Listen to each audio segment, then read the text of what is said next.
नमस्कार, मैं हूं मृत्युंजय कुमार झा और हमारा खास शो गोल्डन शॉपिंग रूल, इसमें आपका स्वागत है। और आप सबको अक्षय तृतीया की बहुत बहुत शुभकामनाएं।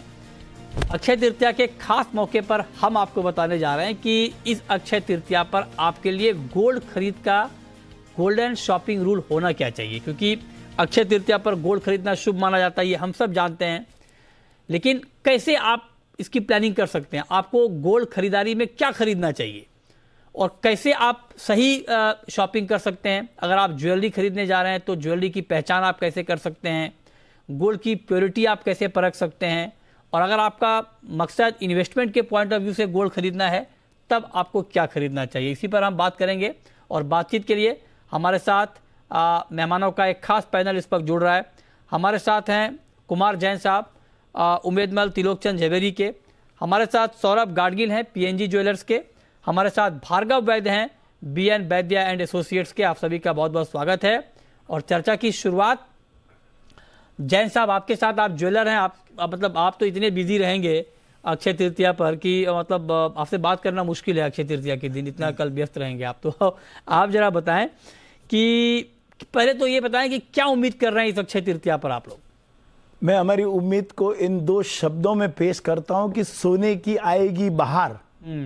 सोने की आएगी बहार, अक्षय तृतीया से होगा गुलजार। अरे वाह, हम इतनी सारी आशाएं और इतनी सारी उम्मीद लेके बैठे हैं कि इस बार हमने कोविड की वजह से लास्ट 2 सालों से हमने अक्षय तृतीया पे काम नहीं किया, लेकिन इस बार एक लोगों का अटूट विश्वास बना हुआ है कि बहुत अच्छा काम होगा, जिसके मुख्यतः कारण बने सरकार ने कोविड रेस्ट्रिक्शन पे जो बिल्कुल छूट दे दिए, नंबर 1। नंबर 2, शादियों की भरमार है। ऐसा पेपरों के माध्यम से पढ़ा कि महाराष्ट्र में अक्षय तृतीया से लेकर 14 जुलाई तक 10 लाख शादियां हैं, और पूरे हिंदुस्तान में अगर कहा जाए तो करीबन 40 से 45 लाख शादियां पूरे हिंदुस्तान में होगी। उसमें रूरल एरिया में बहुत ज्यादा होगी। और ऐसी मान्यता है कि भाई 60% सोना रूरल एरिया में बिकता है और 40% सोना मेट्रो सिटी में बिकता है। तो इसी आशाओं के साथ हमने सज धर कर तैयारियां की है। अच्छी वैरायटी रखी हुई है, छोटे लाइट वेट ज्वेलरी रखी हुई है, मतलब हर बजट में आ सके बड़ी ज्वेलरी रखी हुई है। कुंदन, विलंदी, एथनिक, एंटीक ज्वेलरी सब तरह से हमने भरमार करके स्टॉक को बढ़ाया, क्योंकि हमको पूरा विश्वास है कि नहीं अब की बार काम अच्छा होगा। अब भी हमने देखा था कि जो सोना जो है इसमें बीच में 55,500 पे गया, तो लोगों के शादियों की वजह से काम बिल्कुल शुरू था और रिसाइकल गोल्ड और इन्वेस्टेड गोल्ड से हम काम कर रहे थे। ठीक है, तो आपने बड़ा अच्छा, जो शो की शुरुआत में आपने बड़ा अच्छा शेर कहा कि सोने की आएगी बहार, तो इसका जवाब ये है कि फिर तैयार हैं खरीदार, लेकिन क्या बड़ा डिस्काउंट देगा ज्वेलरी बाजार? इसका जवाब क्या है? बिल्कुल डिस्काउंट की तैयारियां कर रही। कल मैं आज के पेपर में आर्टिकल में पढ़ रहा था, तनिष्क ने कुछ 20%, 30% लेबर चार्जेस पे डिस्काउंट दिए। तो सब बड़े बड़े जितने भी ज्वेलर्स है सब लोग अपने डिस्काउंट से अपनी प्लान से चल रहे हैं। हम छोटे शोरूम वाले, लेकिन हमने भी अपनी तैयारी किया। 10% लेबर चार्जेस पे डिस्काउंट है। कुछ बुलियन वालों ने भी अब की बार अच्छी स्कीम रखी। उन्होंने जितने आप सोना लेते हो उसके सामने आपको चांदी लेनी है। और भी कई जैसे लैपटॉप है, मोबाइल है, गाड़ियां हैं, इस तरह सर हर एक आदमी अपनी अपनी कोशिश में लगा हुआ कि किसी तरह अक्षय तृतीया एक अच्छा रिजल्ट दे जावे। और ये सब तरह से लुभावने जो छोटी छोटी मोटी गिफ्टें हैं ये वगैरह से कहीं ना कहीं ग्राहक आकर्षित होगा। और सबसे मुख्यतः कारण ये है कि शादियां जो पेंडिंग है उसकी वजह से डबल काम चलेगा। ओके, तो आप कह रहे हैं कि शादियां बहुत ज्यादा होने वाली हैं तो डिमांड बहुत अच्छी रहेगी। अब गाडगिल जी ये बताएं, आप, आज की हमारी थीम यह है कि golden shopping rule Akshaya Tritiya पर क्या होनी चाहिए। आप जरा बताएं, जब घर से निकलकर कोई ज्वेलरी की दुकान तक जाए गोल्ड खरीदने के लिए, 5 ऐसी बातें हैं जो एक बायर को ध्यान में रखनी चाहिए। सर गाडगिल जी। नमस्कार, पहले सबको बहुत बहुत शुभकामनाएं अक्षय तृतीया की। जैसे आपने कहा ये गोल्डन डे है और गोल्डन रूल मेरे हिसाब से सबसे इंपॉर्टेंट रूल है, आप कहाँ से खरीद रहे हो, वो ब्रांड कौन सा है, वो ब्रांड के बारे में आपको क्या मालूम है, उसकी लेगेसी क्या है, वो ब्रांड की प्रॉमिस क्या है। दूसरा सबसे इंपॉर्टेंट रूल, आप खरीदते वक्त गोल्ड है तो BIS हॉलमार्क है क्या, अगर डायमंड है तो सर्टिफाइड डायमंड है क्या, ये देखना बहुत जरूरी है। और तीसरा रूल, जो खरीदारी करोगे वो पक्के में खरीदो, उसका बिल आपके साथ होना चाहिए, क्योंकि आगे आके आपको एक्सचेंज करना है, उसमें कुछ रिपेयरिंग करना है, बेचना है, तो आपको इनवॉइस की बहुत जरूरत होने वाली है। हाँ। तो ये एक ध्यान में रखना चाहिए। और जैसे आपने भी कहा कि डिस्काउंट ये वो, तो मेरे हिसाब से ये रूल होना चाहिए कि डिस्काउंट या ऑफर्स पे मत जाओ। तो प्रोडक्ट क्या है, उसकी प्रोडक्ट की वैल्यूएशन क्या है, प्रोडक्ट में उसकी फिनिशिंग कैसी है, इसके डिजाइनिंग कैसी है, इसके ऊपर ध्यान देना चाहिए। और मेरे हिसाब सबसे सबसे इंपॉर्टेंट रोल मेरे हिसाब से है कि प्रोडक्ट खरीदने के बाद उसकी बायबैक क्या है, पॉलिसीज क्या है, गारंटीज क्या है, ये देखना बहुत जरूरी है। क्योंकि आदमी जब सोना लेता है या कोई डायमंड लेता है तो उसमें इंडिया में एक इन्वेस्टमेंट का एंगल होता है। और अगर खुदा ना करे कुछ जरूरत पड़ी, अगर इसको जेवरात को बेचना पड़े, हीरे को वापस देना पड़े, तो उसकी वैल्यू क्या होने वाली है, बायबैक पॉलिसी क्या है ब्रांड की, वो ये देखना बहुत जरूरी है। तो ये एक पूरा पैकेज है मेरे हिसाब से। अक्षय तृतीया के दिन लोगों को ध्यान में रखना चाहिए और सिर्फ ऑफर या सिर्फ लेबर डिस्काउंट या इसके ऊपर ना देते वक्त उसकी मेन वैल्यू क्या है ये देखनी चाहिए। शॉपिंग लॉन्ग टर्म होनी चाहिए, शॉपिंग में व्यू होना चाहिए, स्ट्रेटेजिक व्यू। क्योंकि आज आप जेवरात लेके उसको एंजॉय करोगे, लेकिन 10 साल बाद आपकी बेटी या बेटा उसको रीचेंज करना है, बेचना है, कुछ और करना है, तो उस टाइम पे ये चीजें बहुत इंपॉर्टेंट होने वाली है। तो ब्रांड सबसे इंपॉर्टेंट है। ये बहुत महत्वपूर्ण सुझाव है।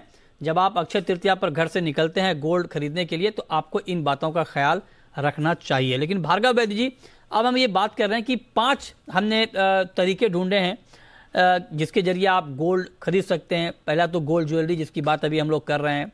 इसके अलावा आप गोल्ड का क्वाइन या गोल्ड का बार ले सकते हैं। सॉवरेन गोल्ड बॉन्ड हालांकि इस बार नहीं है, लेकिन अगर आगे आप कुछ प्लान कर सकते हैं तो ये भी आपके लिए अच्छा मौका हो सकता है। चौथा है गोल्ड ETF और 5वां है डिजिटल गोल्ड। ये आप अगर खरीदना चाहते हैं तो इसके जरिए आप खरीद सकते हैं। तो अब पहले पे हम लोग चूंकि गोल्ड ज्वेलरी की भी हम बात कर रहे हैं, तो गोल्ड ज्वेलरी में आप जरा बताएं सर कि आपके हिसाब से क्या क्या फोकस पॉइंट होना चाहिए। जैसे मेरे 2 अजीज सीनियर्स ने बताया, कुमार जयपाल जी ने और सौरभ ने, कि जब ज्वेलरी आप खरीदते हैं तो एक थोड़ा केयर कर लीजिए कि ये BIS हॉलमार्क ज्वेलरी है कि नहीं। कुमार भाई या सौरभ भाई, जो दोनों की पेटी इतनी पुरानी है और इतने साल से अपना मार्किंग या हॉलमार्किंग वो कर ही रहे थे, मगर अभी BIS ने जिस तरह से मैंडेट किया है, तो एक हॉलमार्क चीज आप खरीदेंगे तो आपको एक कंफर्ट और प्योरिटी के एक बड़ा कॉन्फिडेंस मिलेगा। और मेरा मानना है कि ये एक इतनी अच्छी लहर रही है कि आज के तारीख में 90% ऑफ ज्वेलर्स जो है वो ये लेटर और स्पिरिट में फॉलो कर रहे हैं। तो आपने हॉलमार्क ज्वेलरी ली और आपको जिस ओकेजन के लिए चाहिए, जिस तरह की चाहिए, उस तरह से आप बराबर डिस्क्राइब करके आज के ज्वेलर को बोलेंगे तो परफेक्टली आपको उस तरह से वो सप्लाई कर सकते हैं। जैसे लाइट वेट होगी या आपको कोई पर्टिकुलर फिनिश चाहिए या एक पर्टिकुलर लुक चाहिए, तो आप अपने रिक्वायरमेंट के हिसाब से और जो अपने टेस्ट के हिसाब से अगर ज्वेलरी ले रहे हैं तो उसको is a piece of collection या एक पीस ऑफ एडोरमेंट उस हिसाब से लीजिए। और हाँ, उसका एक स्टोर ऑफ वैल्यू रहता है, जो एक हमारे इंडिया में एक उसको महत्व है, मगर जो दूसरी भी जो चीज है वो देख के लीजिए। आज कोई आप गाड़ी खरीदते हैं या एक मोबाइल फोन खरीदते हैं तो उसकी आप वो भी देखते हैं कि वो कितना आपका यूजफुल है। उसी तरह ज्वेलरी को देखिए और बाद में उसकी रिटेल्स वैल्यू देख लीजिए कि भाई वैल्यू फॉर मनी है कि नहीं, वो भी, मगर पीस एंड फिनिशिंग एंड आपके हॉलमार्क होगी तो वो एक करेक्ट वे ऑफ बाइंग होगी। ठीक है, तो आप कह रहे हैं हॉलमार्क ज्वेलरी खरीदें, ये तरीका ठीक है। अब तो जैन साहब, आप तो ज्वेलर हैं, कैसे पहचाने सर हॉलमार्क? जैसे मैं मान लीजिए कोई रिंग खरीद रहा हूँ कल के दिन, तो कैसे पहचानेंगे कि ये हॉलमार्क है या नहीं? पहचान क्या है उसकी? BIS हॉलमार्क के अपने कुछ निशान उन्होंने प्लान किए हुए। फॉर एग्जाम्पल, सबसे ब्यूरो ऑफ इंडियन स्टैंडर्ड ने एक ट्रायंगल शेप बनाया हुआ है, सोने की ज्वेलरी पे उठ के आवे वैसा ब्लैक कलर का। आपने जो रिंग पहनी इसमें है क्या हॉलमार्क? ये बहुत पुरानी रिंग है, 35 साल पहले की है। हाँ, मेरी शादी पे मेरी वाइफ ने मेरे को दिया था। अच्छा, हाँ, तो हॉलमार्क नहीं था मैंडेटरी, है ना? ये प्योर तो है ना सर? प्योर बिल्कुल नहीं है, 18 कैरेट में बनी हुई है। इसमें हीरा जड़ित है। अच्छा, हाँ, तो उसमें BIS का हॉलमार्क का ट्रायंगल शेप रहेगा, शोरूम का नाम रहेगा, प्योरिटी रहेगी, 3 प्योरिटी रेगुलाइज हुई है, 14 कैरेट, 18 कैरेट और 22 कैरेट। 14 कैरेट है तो उसके हिसाब से 5-6 कुछ है डिजिट, मैं क्षमा चाहता हूँ दिमाग में नहीं है। 18 कैरेट जो रहेगा उसमें 750 है और 22 कैरेट जो उसमें रहेगा 9160 है। तो इस तरह से उसकी प्योरिटी मेंशन की हुई है, शोरूम का नाम है, कौन से साल में बना है उसका भी कोड है, और किस शोरूम से बना है और किस कारीगर का बना हुआ, इस तरह के 4-5 अलग अलग कोड रहेंगे। UHID? हाँ बिल्कुल, UHID का जो है, HUID का जो है, HUID का वापस वही प्रावधान है कि इसमें और भी 2 मार्क लगेंगे। तो इस तरह से जो स्टैंपिंग किया रहता है, सबसे बड़ा सिंपल हो सकता है, अब तक ग्राहक को समझ में नहीं आया कस्टमर को, तो एक ट्रायंगल शेप जो है वो सबसे महत्वपूर्ण है, और प्योरिटी और शोरूम का नाम, ये 3 चीज। अगर मान लीजिए मैं बहुत सारी चीजें नहीं देख पा रहा हूं, अगर मैंने ट्रायंगल शेप देख लिया काम चल जाएगा? वंडरफुल, बिल्कुल ट्रायंगल शेप BIS का खुद का हॉलमार्क है, और शोरूम का नाम लगा हुआ। अभी ऐसा कोई प्रॉब्लम नहीं, मैं तो लंबे सालों से 17-18 साल से हॉलमार्किंग कर रहा हूं, और हमारा शोरूम जो है 1925 से है। तो मेरे लिए तो बहुत फख्र की बात है कि मैं इस इंडस्ट्री में लंबा जुड़ा हुआ हूं, और हमारे पिताजी के करते आ रहे हैं, और हमने क्वालिटी मेंटेन की। भार्गव सर को धन्यवाद देता हूं कि उनको मालूम है कि हम शोरूम कब से लगे हुए। राइट, तो आपने कहा कैसे पहचाने, ये तो बात हो गई ज्वेलरी की। ज्वेलरी की बात पूरी तरह समझ में आ गई कि ज्वेलरी आप खरीदने जाएं तो हॉलमार्क ज्वेलरी लें।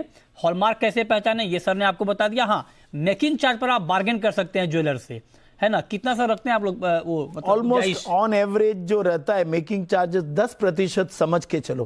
फिर उसमें कैसी प्लेन गोल्ड ज्वेलरी आज 50,000 का भाव है, तो 500 रुपए मजदूरी से। मान लीजिए कोई ज्वेलर कह रहा है कि 20% लेंगे मतलब मेकिंग चार्ज, नहीं तो आप अगर मैं कहता हूं कि 10% दूंगा, इतनी गुंजाइश रहती है क्या? हाँ, कमाई का जरिया। 10-20% में ज्यादा फर्क नहीं पड़ा है। ठीक है, कमाई का जरिया है। आदमी जो ज्वेलर से कमाता है, लेबर चार्ज में ही कमाता है, और डेफिनेटली आप उससे बार्गेन कीजिए। हमारे उसमें आप कंसिडर करते हैं वो लोग, और कस्टमर को सेटिस्फाई। आज कस्टमर को छोड़ना नहीं चाहता है कोई। अब 2-2.5 साल हो चुके, कोविड का समय गया है और लोगों में विश्वास आया है, बात बन जाएगी। बिल्कुल ठीक है। अब गाडगिल जी, ये तो ज्वेलरी की बात हो गई। अब सर दूसरा आता है कि मान लीजिए ज्वेलरी तो महिलाओं की पसंद है ही, लोग खरीदते ही हैं, लेकिन मान लीजिए किसी का मकसद होता है कि इन्वेस्टमेंट के लिए खरीदें, तो वो गोल्ड क्वाइन खरीदते हैं या गोल्ड बार खरीदते हैं। तो अब आप जरा बताएं कि गोल्ड क्वाइन कैसे खरीदें, उसकी पहचान कैसे करें कि प्योर है कि नहीं, प्राइस ठीक से लगा रहा है कि नहीं, उसमें मेकिंग चार्ज होता है या नहीं, इसके बारे में डिटेल में बताएं जरा आप गाडगिल जी। तो गोल्ड कॉइन तो हमेशा लोग 2 टाइप में लेते हैं, 995 और 999, मतलब 99.995% प्योर 24 कैरेट का, या कोई ज्वेलर बेचते हैं 99.999, भाव उसके हिसाब से होता है। अच्छा, ये कॉइन के ऊपर स्टैंपिंग होता है, ज्वेलर का नाम, ज्वेलर का स्टैंप होता है, स्टैंपिंग होता है प्योरिटी का, कि कितनी प्योरिटी की कॉइन है। मेरे हिसाब से जब कॉइन लोग खरीदते हैं तो कॉइन होनी चाहिए एक पैकिंग में, टेम्पर प्रूफ पैकिंग में, जिसके ऊपर जिसके ज्वेलर का नाम है, प्योरिटी मेंशन है, ये पूरे डिटेल्स बिल के ऊपर मेंशन होने चाहिए। लेकिन सर गोल्ड कॉइन तो सब ज्वेलर बनाता नहीं है, ये तो कुछ ही MMTC का आता है, या मान लीजिए कोई प्राइवेट में एक आध। अगर मान लीजिए मैं किसी लोकल ज्वेलर से खरीदने जाता हूं तो उनकी स्टैंपिंग तो होगी नहीं उस पे। इसमें 2 टाइप के हैं, बड़े चेन स्टोर्स है, बड़े जो ज्वेलर्स है वो खुद के कॉइन बनाते हैं, जिनके ऊपर उनका खुद का मार्क होता है, जिनके ऊपर उनके प्योरिटी मेंशन होती है। अगर कोई छोटा ज्वेलर है वो किसी और के कॉइन बेच रहा है, भले वो पैम के हो, MMTC के हो, तो उसमें वापस वही है कि वो कॉइन की प्योरिटी क्या बिल में दिखा रहा है और कॉइन की प्योरिटी क्या बेच रहा है, ये देखना इंपॉर्टेंट है। और अगर कैसे करेंगे सर? मान लीजिए ज्वेलर ने कुछ कमिट किया, जहां से मैं खरीद रहा हूं वो कह रहे हैं कि हाँ प्योर है, 24 कैरेट है, 22 कैरेट है, लेकिन जैसे मान लीजिए ज्वेलरी को मैं हॉलमार्क देख के पहचान सकता हूं, क्वाइन की प्योरिटी को मैं कैसे परख सकता हूं? इजी मेथड है। हर एक ज्वेलर के अभी देखा आपने, कोई भी ज्वेलर के पास होता है कैरेटोमीटर, उसमें अगर कॉइन के उसमें डाल के देखें तो उसमें कॉइन की प्योरिटी सामने आ जाएगी। इनवॉइस दूसरी उसकी बात है। और अगर किसी के पास नहीं होगा कैरेटोमीटर तो बहुत से ज्वेलर ये सर्विस फ्री ऑफर करते हैं। तो अगर आपने बाहर से किसी और से जो कॉइन खरीदा है तो आप यहाँ आके वो कॉइन चेक भी कर सकते हैं। तो एक कैरेटोमीटर तरीका है जिससे आके वो ग्राहक कभी भी आके अपने कॉइन चेक कर सकता है, उसकी प्योरिटी के हिसाब से है कि नहीं देख सकता है, और साथ में बिल है ही, तो अगर कुछ उसको लगा कम ज्यादा है तो वापस जाके वो जहां से उसने कॉइन खरीदी है वो जाके वहां पे वो बात कर सकता है। ठीक है, तो ये तरीका है। अच्छा भार्गव जी, ये गोल्ड क्वाइन की हॉलमार्किंग तो नहीं होती है या होती है सर? देखिए, BIS ने अभी रिफाइनरीज को मैंडेट करना स्टार्ट किया है, और हम एक नेशनल स्टेज में है कि एक डोमेस्टिक ग्लोबल रिसीट भी होती है। तो आपने जैसे इसमें आपको 2 चीज रखनी पड़ेगी कि आज की तारीख में जब भी पूरा कॉइन की हॉलमार्किंग सिस्टम या इंफ्रास्ट्रक्चर इतना डेवलप नहीं हुआ है, तो आप एक एक्सेप्टेबल ज्वेलर के पास जाए, जैसे जिसकी ज्वेलरी खाली हॉलमार्क है और उसका ब्रांड का रेपुटेशन है। जैसे मैंने सौरभ पास के गया या कुमार जी के पास गया, तो मुझे उनके मीन्स बीआईएस के मार्क से भी ज्यादा उनकी मार्क की वैल्यू है कि उनको वो रखते हैं पॉलिसी कि मैं ये भाव पे बाई बैक करूंगा। और अपनी कुछ पुरानी स्टैंडर्डाइज रिफाइनरीज है, वो भी जब कोई भी ज्वेलर बिल में ये माल बेचेगा तो 99% वो एक्सचेंज या बाईबैक का अपॉर्चुनिटी आपको देगा ही। बात जो आपने कही और बहुत इसको ठीक है भार्गव जी, लेकिन एक बात उसको बताइए, आगे आगे practical रखने के लिए problem, हाँ, एक प्रैक्टिकल प्रॉब्लम सर ये आता है कि सेम क्वाइन का, मतलब मान लीजिए मैं नाम नहीं ले रहा हूं किसी कंपनी का, लेकिन एक ही कंपनी का एक क्वाइन का प्राइस एक ज्वेलर के पास कुछ और है, दूसरे ज्वेलर के पास कुछ और प्राइस है। ये प्राइस डिफरेंस एक ही ब्रांड की क्वाइन में कैसे हो जाता है सर? सर वो अगर आप एक सैमसंग फोन भी 2 दुकान में रहेंगे तो रहेगा। मैं एक चीज आप सभी से एक रिक्वेस्ट करना चाहता हूं, जो कि कुमार पाल जी ने दिया कि वो डिस्काउंट दे रहे हैं, लेबर चार्ज पे या किसी उनके मार्जिन में हम डिस्काउंट का इतना डिस्कशन क्यों कर रहे हैं? अगर आपको अपनी क्वालिटी चाहिए तो उसका प्रीमियम रहेगा। अगर आज एक इंफ्रास्ट्रक्चर लेके कोई भी आदमी बैठा है तो उसमें थोड़ा फर्क रहेगा। अगर मैं एक बड़ी दुकान में जाके खाली एक कॉइन लेने वाला हूँ तो उसके कॉस्टिंग अगर वो मुझे पूरा अपनी बिलिंग और डिटेलिंग मेरा दोनों का रखता है, वो ट्रैकिंग रखता है, तो उसका एक एडमिनिस्ट्रेटिव कॉस्ट होता है। तो वो ही एक मेन रीजन होता है। और अभी इतनी वॉलेटिलिटी है गोल्ड में, जैसे हम बात कर रहे हैं 2 दिन में भी समझो कि 10,000 रुपया इधर उधर हो गया, तो कॉइन में इतना कोई लंबा चौड़ा मार्जिन रखता नहीं है, जो कोई भी दूसरे आइटम में रिटेल में होता है उतना मार्जिन लेकिन गोल्ड कॉइन में ज्वेलर, नहीं क्योंकि है। ज्वेलर को ये मालूम तो होता है उस कि जो हिसाब से कस्टमर आएंगे जब दुकान पे तो वो बार्गेनिंग करेंगे ही, तो वो पहले से ही अपना चार्ज इतना ऊपर रखते हैं कि आप बार्गेन करके उस लेवल तक आ जाएं। ये भी एक दिक्कत होती है। ये आई थिंक अभी वो है, वो रहता है। हाँ, और वो बहुत डिफिकल्ट चीज है। हाँ, जैसे कोई ओनर खुद बैठा है वो कर सकता है, हाँ, मगर जहां बार्गेनिंग होती है मैं तो डरता हूँ कि हाँ, मैंने चाहे ज्यादा दिया और कम दिया, और इतने साल में ये सब लोग मुझे जानते हैं, मैंने कभी एक पीस के लिए 1 पैसा बार्गेन नहीं किया। अच्छा, और मैं नहीं मानता मुझे कोई लंबा चौड़ा किसी ने चीटिंग की। हाँ, फर्स्ट टाइम उसको लगेगा कि बार्गेन करेगा, फिर वो नहीं रहता। और अभी 90% ज्वेलर्स ऑलमोस्ट फिक्स रेट पे काम करते हैं। हाँ, और जैसे कुमार पाल जी बता रहे थे कि भाई अपनी इतनी साल की दुकान है, तो कभी सामने वाला आदमी की इज्जत रखने के लिए, हाँ, उनका मान रखने के लिए थोड़ा कम कर देते होंगे, हाँ, बट वो कुछ फर्क नहीं पड़ता वो ओवरऑल में। हाँ, आई थिंक जो स्टैंडर्डाइज शॉप से वो स्टैंडर्डाइज प्राइसिंग करते हैं, तो हम उसका इतना रिस्पेक्ट कर सकते हैं। तो उसमें मुझे लगता है आपको अच्छे रिजल्ट आने की ज्यादा उम्मीद है। ठीक है। और वो अगर उसे बढ़ा के भी बोला है, अगर आप Okay. बार्गेन नहीं भी करेंगे तो वो आई थिंक वो 90% ज्वेलर्स आपको पास ऑन कर ही देते हैं एंड ऑफ। ओके, चलिए ठीक है। अब गाडगिल जी, अब हम आते हैं डिजिटल गोल्ड पे सर। पहले तो आप ये बताएं कि डिजिटली गोल्ड अगर कोई खरीदना चाहता है तो गोल्ड ईटीएफ कैसा विकल्प है? क्या गोल्ड ईटीएफ में पैसा लगाना चाहिए? ये ठीक तरीका है गोल्ड में पैसा लगाने का, खरीदने का? मेरे हिसाब से हर एक के ऊपर, हर एक कस्टमर के ऊपर है कि वो गोल्ड में इन्वेस्ट कौन सी तरह से करना चाहता है। ज्वेलर होंगे तो हम लोग हमेशा इनकरेज करते हैं कि फिजिकल गोल्ड लो, क्योंकि फिजिकल गोल्ड आपके पास रहता है, वो पूरा पेड गोल्ड है, पूरा लिक्विड है, आपको जब चाहे आप उसको इनकैश करके कैश कर सकते हैं। लेकिन जैसा ट्रेंड बदल रहा है, लोग आजकल ईटीएफ के तरफ भी कोई देख रहे हैं, तो ईटीएफ में भी खरीदना एक अच्छा ऑप्शन है। ईटीएफ गोल्ड प्राइस की मूवमेंट को मिरर करता है, तो ये एक अच्छा ऑप्शन है। जिसको पास डिमैट अकाउंट है, जिसको मार्केट समझ में आता है, वो इसका उपयोग कर सकता है। डिजिटल गोल्ड भी आजकल ग्राहकों के पास पसंद की उसकी बढ़ रही है। हमारे पास भी ऑप्शन है, पीएनजी के पास, वो कोई भी जाके हमारी साइट पे जाके डिजिटल गोल्ड आदमी खरीद सकता है, उसको स्टोर कर सकता है, और उसको जब चाहिए तो बाद में डिजिटल गोल्ड के अगेंस्ट वो ज्वेलरी भी खरीद सकता है। तो ये मुझे लगता है ये अर्ली डेज है। अभी तक 98% मार्केट तो पूरा फिजिकल पे ही है, लेकिन एक आध 2% लोग जो ईटीएफ हो, डिजिटल गोल्ड, इसकी तरफ मुड़ रहे हैं, इसकी तरफ ध्यान दे रहे हैं। और जैसे आपने अभी कहा कि लोगों में थोड़ा नॉलेज बढ़ रहा है, अवेयरनेस बढ़ रहा है, तो आगे समय में डिजिटल गोल्ड को, ईटीएफ हो, इसका शेयर बढ़ सकता है। और ये ज्वेलर्स के लिए एक अच्छी बात हो जाएगी, क्योंकि उनके लिए भी एक ऑप्शन, इनको होल्डिंग कॉस्ट कम हो जाएगी। और वो काम करेंगे ब्रोकर के हिसाब से कि कोई कंपनी ऑफर करे डिजिटल गोल्ड और उसका ब्रोकिंग आर्म ज्वेलर है, तो ये आगे आके हो सकता है।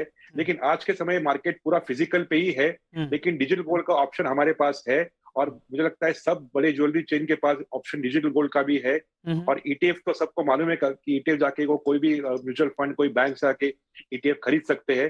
तो ये मार्केट अभी ऑप्शन ओपन मार्केट्स में है। सर। और मुझे ओके, ठीक है, तो आप कह रहे हैं कि ऑप्शन है। लेकिन भार्गव जी आप बताएं सर, गोल्ड ईटीएफ खरीदने का तरीका क्या होगा? अक्षय तृतीया के दिन कैसे खरीदें, मतलब ईटीएफ अगर खरीदना हो तो? देखिए, ये एक लिस्टेड प्रोडक्ट है स्टॉक एक्सचेंज पे, तो आप स्टॉक एक्सचेंज पे ही खरीद सकते हैं। कल बंद है तो कल नहीं खरीद सकते, मतलब अक्षय उन लोग के लिए अच्छा है कि जो शॉर्ट टर्म के लिए करना चाहते हैं या एक्टिव रहना चाहते हैं। अगर आपकी एक कंपनी है या एक लार्ज नेटवर्क इंडिविजुअल है कि जिसको थोड़े समय के लिए लेके निकल जाना है या उस पर ट्रेड करना है और स्टोर नहीं करना, आपको वो रिक्वायरमेंट है कि आप फिजिकल पे नहीं रख सकते हैं, तो आपके लिए ईटीएफ बहुत अच्छा ऑप्शन है। और जैसे आपने भी पहले बताया कि उसमें एक ही चीज देख लीजिए कि जिस ईटीएफ की ट्रैकिंग एरर, जो हम बोलते हैं गोल्ड प्राइस से डिफरेंस जो उसकी प्राइस में चलता है वो कितना कम है, वो रहेगा। एक चीज मैं बताना चाहता हूं कि अगर आप लेके भूल गए और तो हर एक ईटीएफ में एक लोड होता है। आज मैंने 100 ग्राम ईटीएफ में 100 ग्राम इक्विवेलेंट का गोल्ड लिया, तो 10 साल के बाद उसमें 1% या 1.5% जिस तरह से लोड होगा उतना कम होगा। तो 10 साल के बाद मेरे पास 9 से 10 ग्राम कम हो जाएगा, तो मेरे पास 100 का 90 हो जाएगा। जो हमारी मेंटालिटी के लिए वो एक पीपल ज्यादा समझ से नहीं है और उसे शॉक लगेगा। तो जैसे लेके भूल जाना चाहिए, जैसे सौरभ कह रहा था कि फिजिकल मार्केट ही रहेगा और वो अच्छा है। ओके, अभी आप एक्टिव है तो वो लेके आप बेच दीजिए और इंश्योरेंस कॉस्ट को वर्क ना कीजिए, हैश कर दीजिए, उस सब के लिए ईटीएफ इसको। ओके, अब जैन साहब ये बताएं कि डिजिटल गोल्ड अगर खरीदना हो तो डिजिटली ज्वेलरी खरीदना ठीक है या डिजिटली नहीं खरीदना चाहिए, मतलब देख कर ही समझ कर खरीदें? हमारे पास कस्टमर के रूप में आने वाली महिलाएं आती है और वो हमेशा इनकी एक ट्रेंड रही है कि वो जब तक अपने हाथ में गोल्ड हो या ज्वेलरी हो लेगी नहीं, उसको महसूस नहीं करेगी, तब तक वो फील नहीं करेगी और उसके बाद उसको घर ले जाएगी, अपने पूरे परिवार को दिखाएगी। वो अगर मान लीजिए वो वाला विकल्प नहीं हो, कोई मजबूरी में अगर दुकान पर नहीं आ पा रहा है, तब उनके लिए क्या डिजिटल ज्वेलरी शॉपिंग का विकल्प है या तब डिजिटल शॉपिंग ना करें, ज्वेलरी की कुछ और खरीद लें? आप ये कहेंगे? नहीं, ज्वेलरी लेवे या कॉइन ले लेवे, गोल्ड कॉइन ले लेवे, वो बेस्ट विकल्प है। लेकिन हमने आज तक जो महसूस किया, मेरे पास जो कस्टमर आए उन्होंने कभी डिजिटल गोल्ड की मांग नहीं की, नहीं ईटीएफ की मांग की। उन्होंने यही कहा कि भाई हमको सोना चाहिए, कार्ड दे दिया, स्वाइप कर लिया, पैसे दे दिए, सोना ले लिया, चले गए। और क्योंकि उसमें आने वाले समय में भी जब ज्वेलरी लेने वाली महिला रहती है तो वो डेफिनेटली उसको कुछ ना कुछ कन्वर्ट करती है, ज्वेलरी में कन्वर्ट करेगी कि भाई मेरा 10 ग्राम सोना लो, मेरे को ये चेन बना के दो या ये चीज बना के दो। तो वो जो है सामान जो है प्रैक्टिकल आया हुआ है और लोगों को अब नया समझने के लिए, जैसे भी सौरभ जी ने कहा कि नया समझने को अब समय लगेगा, तो डेफिनेटली आने वाले समय में हमारे जाने के बाद जो नई जो पीढ़ी आएगी वो ईटीएफ और डिजिटल गोल्ड में ज्यादा जा नहीं रहे, इतने फिट है अभी, आप कहाँ जा रहे हैं? आप इतने फिट हैं। समय हो गया। ठीक है, चलिए, बहुत शुक्रिया जैन साहब आपका, गाडगिल जी आपका और भार्गव वैद्य जी आपका हमारे साथ इस खास चर्चा में जुड़ने के लिए और बताने के लिए कि अक्षय तृतीया के मौके पर क्या तरीका आपके पास होने चाहिए और क्या क्या सावधानी आपको गोल्ड या ज्वेलरी खरीदने में बरतनी चाहिए। तो फिलहाल इस खास शो में इतना ही, छोटा सा ब्रेक के बाद भी खबरें जारी हैं। नमस्कार।